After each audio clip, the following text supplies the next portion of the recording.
3, we're only going to look at part A. So the big takeaway from all of this, we did a lot of the same justifications, but it all really came back to if we see a block pattern, we should be able to build our equation. And so if you have yet to try to build this last one, I would pause the video right now and see if you remember the strategy to build this equation.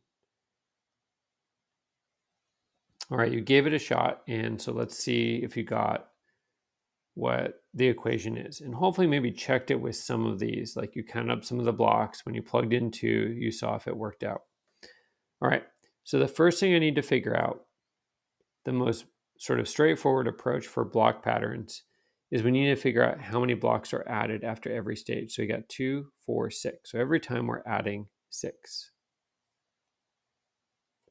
And so that always becomes the coefficient for the variable.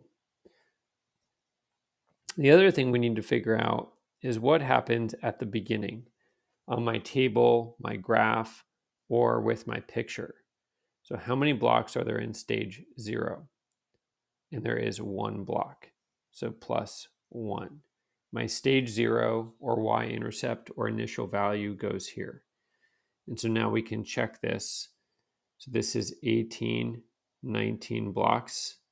And when we plug in 3 here, 6 times 3 is 18 plus 1 is 19.